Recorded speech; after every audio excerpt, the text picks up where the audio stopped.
Bienvenue à votre Clic Info du 22 décembre 2023.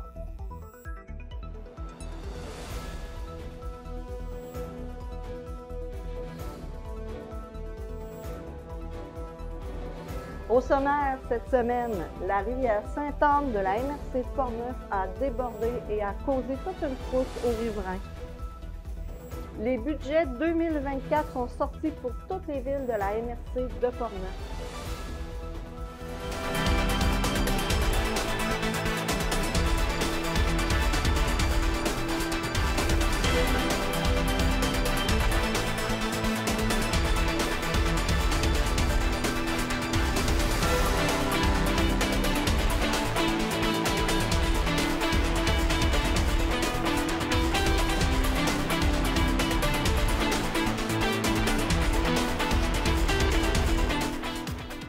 La rivière Sainte-Anne a causé toute une frousse aux riverains les 18 et 19 décembre dernier. Voici un résumé avec des images de ce qui s'est passé à Saint-Raymond-de-Portneuf.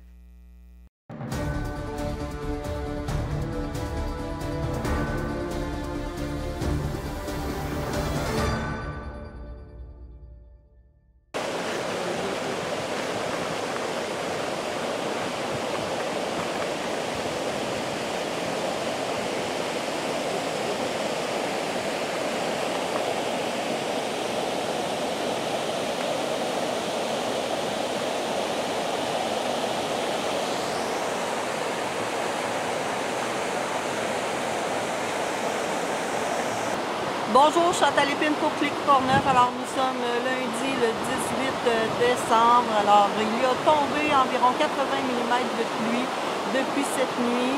On en attend encore. La rivière Sainte-Anne est sortie de son lit. Alors nous sommes vis-à-vis de la rivière Verte et la rivière Sainte-Anne. On va vous prendre des images et puis suivre tout ça tout au long de la journée. On espère qu'il n'y aura pas trop de résidents de Saint-Raymond qui vont être touchés.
Dans la MRC de Portneuf, toutes les villes, villages, municipalités ont donné leur budget dans le mois de décembre pour ce qui est de l'année 2024. Alors, je vous fais un court résumé de ces budgets. Le budget triennal des immobilisations 2024, 2025, 2026. Donc, on va débuter pour 2024, 28 projets d'immobilisation. Donc, on va y aller par, vous allez voir, à chaque année, je vais toujours revenir avec un peu la même structure, donc différents volets. Donc, le premier volet, le volet des infrastructures. Donc, un des premiers projets qui est le plus important. On parle du contrôle des ouvrages de surverse. On vous en parle depuis plusieurs années. On s'en rapproche. Je vous dirais que les plans de vie sont pratiquement terminés avec la firme d'ingénierie qui est Stantec dans ce dossier-là. C'est un gros projet, un projet qui n'a pas diminué de valeur. Vous allez peut-être voir là, pour les plus assidus, on parle d'un projet de 11 750 000 $.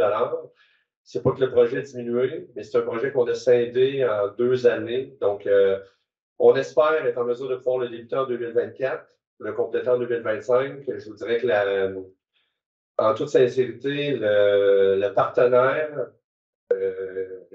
avec lequel on a le plus de difficultés actuellement et qui fait en sorte que ces travaux-là sont retardés, c'est le Canadien national, c'est le CN. On est allé jouer dans l'émissaire terrestre pour l'ensemble de la réfection des bassins, de nos bassins d'épuration. On a une nouvelle usine de traitement d'eau usée qui va voir le jour à cet endroit-là. Mais l'interlocuteur qui ne collabore vraiment pas très bien, c'est le CN. Donc, on est beaucoup en démarche avec eux. On est en démarche avec le ministère de l'Environnement. Ça va bien. On a même le certificat d'autorisation du ministère de l'Environnement, on l'a déjà.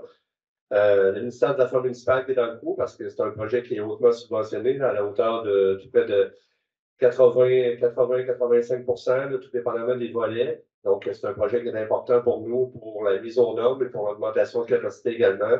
Donc, on espère avoir de bonnes nouvelles dans les prochaines semaines pour être en mesure. Nous, on serait prêts à partir en appel d'offres pour faire, je dirais, 80% du projet. Le 20% du projet qui reste, c'est pour l'émissaire terrestre qu'on a à refaire. Donc là, c'est beaucoup de discussions. Nos députés sont dans le coup également, là, nous donnent des coups de main, un coup de main là-dedans. Donc, on tente de faire entendre raison aux gens du CN, mais c'est vraiment pas évident. Donc, mais c'est notre plus gros projet qui va se diviser. Vous allez le voir réapparaître en 2025 pour le même montant que le 11 750 000 qu'on voit là. Conversion du terrain naturel de soccer-football en terrain synthétique, un projet qui s'est ajouté il y a quelques mois à peine, une demande d'aide financière importante, en fait un programme d'aide financière important du gouvernement du Québec, donc qui permet de subventionner des infrastructures sportives à la hauteur de 67%. Donc, nous, les gens du centre de services scolaires, on a eu plusieurs discussions avec eux. Et pour faire un petit topo, c'est un projet estimé à 3,2 millions, dont 67%, à peu près 2,2, on va dire, le 2,2 millions subventionnés. Et le dernier million va être divisé en 3 partenaires. Donc, parce qu'évidemment, c'est conditionnel à l'obtention d'aide financière. Donc, les partenaires sont les suivants. La ville de Donnacona, le centre de services scolaires qui ont déjà confirmé leur participation par résolution et la Fondation de l'école secondaire de Donnacona également avec une campagne de sollicitation auprès des gens d'affaires qui va avoir lieu éventuellement. Donc, pour aller pallier le dernier million qui va manquer, donc ça va être divisé à part égale entre les 3 partenaires dont je vous ai parlé. Normalement, les demandes ont été déposées pas plus tard que la semaine dernière. On avait jusqu'au 5 décembre pour le faire. Et donc, c'est dans le collimateur du programme gouvernemental.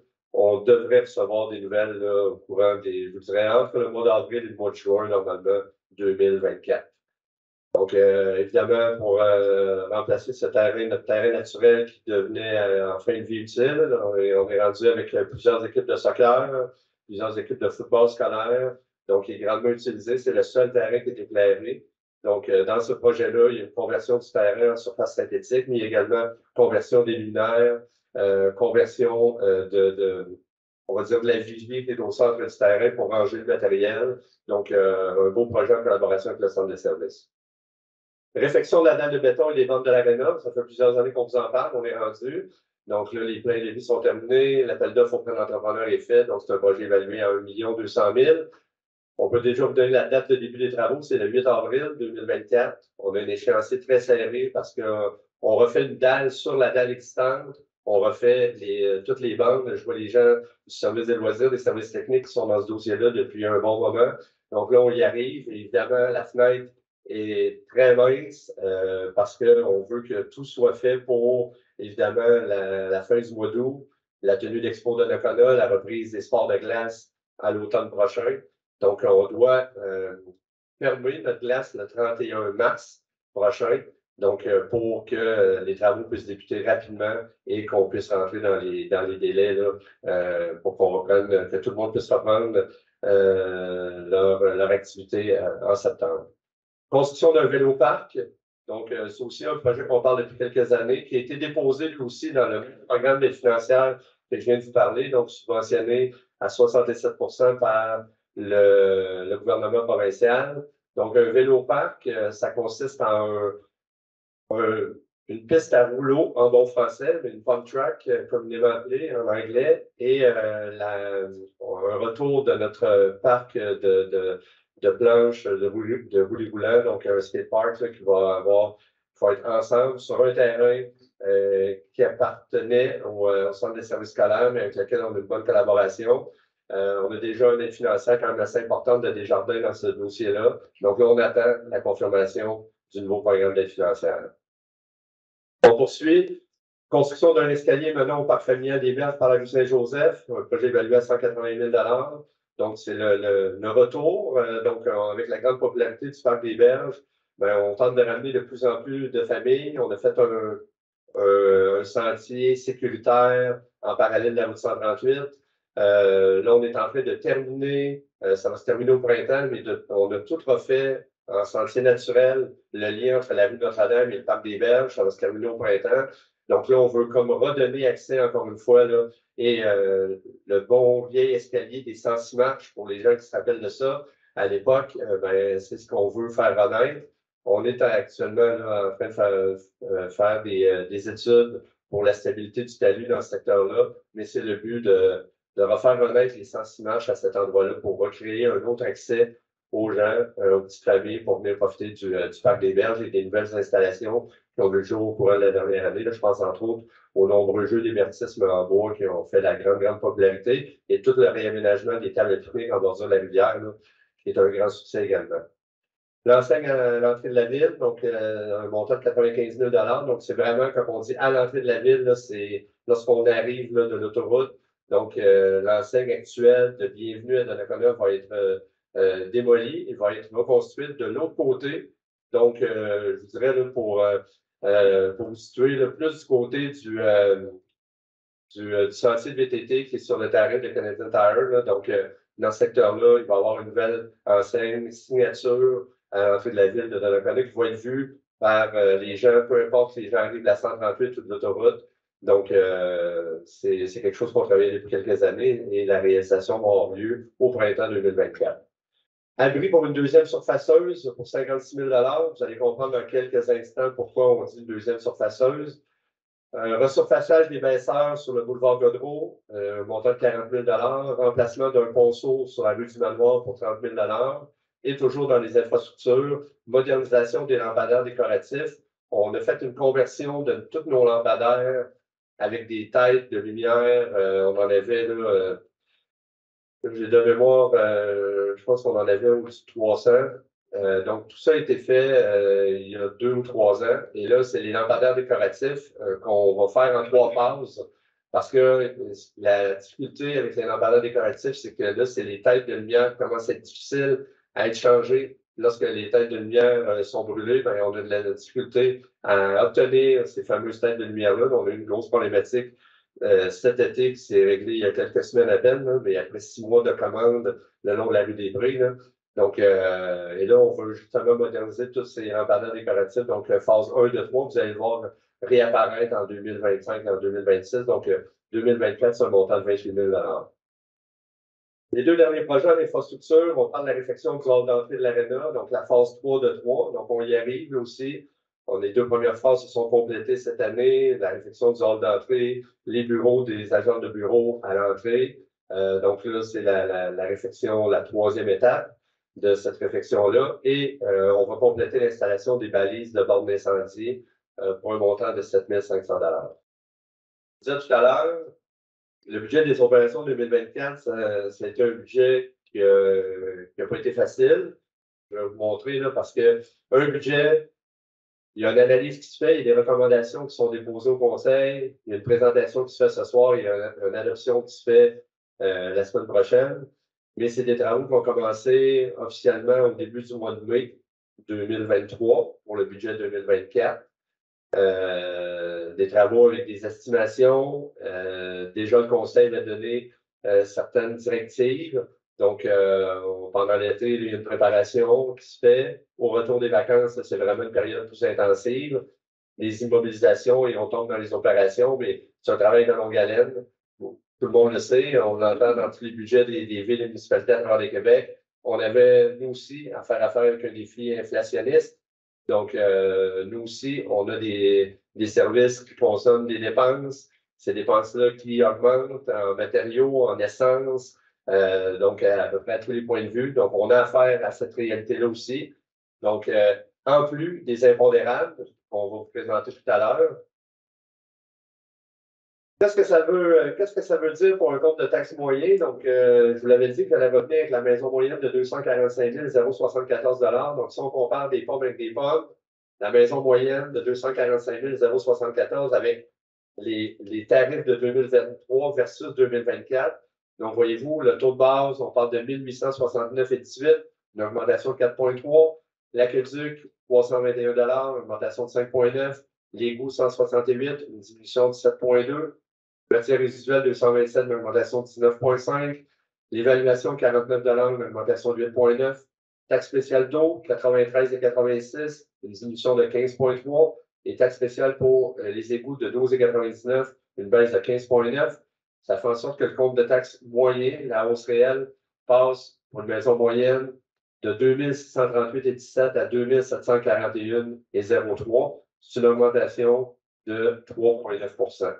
Donc, pour la maison moyenne de Donnacona, l'augmentation du compte de taxe 2024 va être de 3,9 %. Je vous rappelle que l'augmentation des prêts à la consommation d'octobre à octobre, c'est 4,2 %. Donc, c'est un total de 102,86 pour la maison moyenne et ça représente 25,72 $. On a un service en 4 versements ici à Donnacona, donc ça représente 25,72 $ par versement qui va être à payer de façon supplémentaire par les citoyens de Donnacona. Donc, voici pour vous les actualités de la semaine. Les loisirs de Saint-Marc-des-Carrières ont annoncé les gagnants pour ce qui est des décorations de Noël extérieures. Les gagnants se méritent une paire de billets pour le spectacle d'humour, surtout Anna, qui aura lieu le 20 janvier prochain à la salle Claudia Hébachère. Les gagnants pourront aller chercher leur prix à l'Aréna de Saint-Marc-des-Carrières sur les heures de bureau à partir de janvier, le 8 janvier plus précisément 2024. Alors, félicitations à tous. Le Centre de plein air Dansereau de Pont-Rouge vous invite tous à aller profiter d'une activité le 24 décembre de 10h à 13h30. Alors, ça va être l'occasion de célébrer le 50e anniversaire qui arrive du Centre Dansereau. C'est une journée pour ceux qui veulent prendre un peu l'air avant le temps des fêtes et essayer d'éliminer quelques kilos avant les repas copieux. Alors, toutes les activités sont gratuites pour les enfants et les parents. Vous êtes donc invités à venir marcher ensemble sur la piste. Tous, vous allez peut-être apercevoir le Père Noël et il vous donnera des friandises. Alors, toute l'équipe vous attend au Centre Dansereau de Pont-Rouge de 10h à 13h30. Cette année, vous avez encore la chance de pouvoir obtenir et profiter d'une caisse dégustation découverte de la région de Portneuf. C'est 5 microbrasseries et une cidrerie de Portneuf qui va se joindre ensemble, qui s'est joint ensemble, pour vous offrir une caisse de 12 canettes bien de chez vous. Alors, profitez-en, il n'y en a pas toute l'année. Le prochain match de Métal Perrault aura lieu vendredi soir à 20h à l'Aréna de Donnacona et c'est contre les Bisons de Granby. La Vallée Bras du Nord vous offre en pré-vente ses billets de saison pour 2024. C'est une excellente idée cadeau pour tous ceux qui aiment la nature et le plein air. Là-bas, vous pouvez faire du vélo de montagne, de la marche, de la rivière, du fat bike et du ski raquette. L'abonnement annuel vous donne accès à toutes ces activités et aux sentiers dès maintenant et ce jusqu'en avril 2025.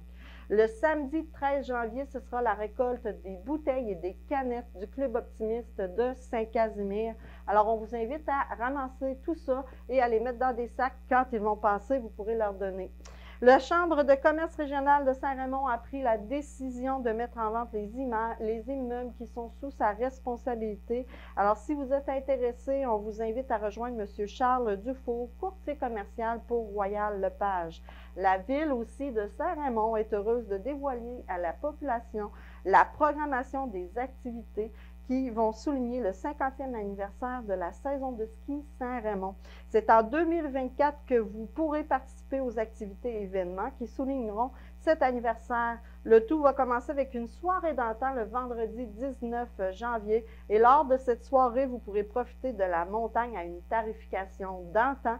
Les glissades vont être ouvertes pour tout le monde. Vous allez avoir une descente au flambeau et plusieurs prix de participation pour des déguisements. Vous aurez aussi un service de bar et une ambiance musicale dans le chalet avec M. Ben Moisan comme chansonnier. Alors, suivez la page Facebook du Centre Ski Saint-Raymond pour connaître toutes les activités. Le samedi 23 décembre, vous pourrez profiter aussi d'une chorale ambulante dans les commerces du centre-ville de Saint-Raymond. Alors, on vous invite à aller magasiner chez les commerçants locaux, le tout avec une ambiance des fêtes magiques. La chorale va se promener entre 13h et 16h. Donnacona recherche présentement un agent de bureau pour ce qui est du service des loisirs, de la culture et de la vie communautaire afin de faire un remplacement pour congé de maternité. La date limite pour envoyer votre curriculum vitae est le 11 janvier 2024. La ville de Donnacona vous invite à continuer à participer au concours de photo optique Donnacona. Vous avez jusqu'au 31 décembre qui est la date limite pour envoyer vos photos. Le 23 décembre, c'est la fête dans le centre-ville de Donnacona. Alors, ça va être la visite du Père Noël à la Licorne au 152 rue Notre-Dame entre 11h et 15h. Amassez tout le monde aussi vos canettes et bouteilles à Donnacona pour les cadets de l'air de l'escadron 550 qui vont aller le récupérer en fait le 6 janvier prochain. Si vous n'y êtes pas, on vous invite en fait à laisser les sacs dans un endroit bien visible et accessible et ils vont les ramasser. La Licorne est heureuse de vous dévoiler sa programmation d'hiver 2024. Alors, les inscriptions aux activités se dérouleront du 9 au 17 janvier 2024 et vous pourrez le faire directement à la Licorne au 152 rue Notre-Dame. Il vous reste quelques dates pour participer comme bénévole à Opération Nez Rouge Port-Neuf, soit les 22, 23, 29 et 30 décembre. Alors, on vous invite à créer une équipe d'accompagnement ou tout simplement vous joindre à une équipe et vous pouvez communiquer avec eux si ça vous intéresse par téléphone. Ne manquez pas Saint-Marc-des-Carrières, l'heure du compte, samedi le 23 décembre à 10h à la bibliothèque municipale de Saint-Marc-des-Carrières à l'école secondaire. Alors, aucune inscription n'est requise et c'est pour tous les enfants. La crue des eaux a endommagé à Pont-Rouge la passerelle de bois qui est à côté du moulin Marcoux, donc la promenade Jacques-Cartier. Alors, l'accès y est interdit jusqu'à nouvel ordre, alors faites bien attention. On vous invite aussi au sushi à volonté qui aura lieu le 17 février. Faites vite, il va y avoir des places limitées. Seulement 125 personnes pourront se procurer des billets. Alors, c'est un événement, en fait, qui va se dérouler à la Maison des bâtisseurs de l'Hôtel de Ville. Et tous les profits obtenus lors de cette soirée iront directement à la Maison des jeunes. Alors, en plus du souper, vous aurez un service de bar, un encan, une soirée dansante. Et chaque billet comprend une entrée, un sushi à volonté, ainsi qu'un dessert et café. Vous pouvez communiquer avec eux, soit par courriel ou par téléphone pour avoir vos billets. La ville de Pont-Rouge aussi a ouvert un concours dans le cadre de son projet de revitalisation de la rue de la Fabrique. Alors, 3 artistes vont devoir produire une œuvre peinte sur la chaussée pour toute la période estivale. Alors, vous pouvez participer en allant sur ville.pontrouge.qc.ca. Le local 050 de Pont-Rouge au 189 rue du Pont va être ouvert seulement les 28 et 29 décembre prochains de 9h à 16h. Alors, vous êtes tous invités à aller profiter de l'espace et des nombreux jouets. Puis, je vous invite à aller à Grondines le 24 décembre pour ce qui est du défilé de Noël qui est traditionnel à chaque année. Alors, ça va se dérouler à 20h. Voilà, c'est tout pour nous cette semaine. Merci beaucoup de nous avoir suivis pour ce qui est de l'année 2023. Ça va me faire plaisir d'être de retour avec vous en 2024. Continuez à nous suivre. Envoyez-nous vos courriers, vos courriels. Appelez-nous pour qu'on puisse aller participer à vos activités. C'est gratuit. On en parle gratuitement. Ça va nous faire très plaisir. Alors, je vous souhaite un joyeux temps des fêtes. Je vous invite à nous regarder. Dans le temps des fêtes, nous allons être présents. Et puis, on se revoit en janvier 2024 pour revenir naturellement avec Clic Info.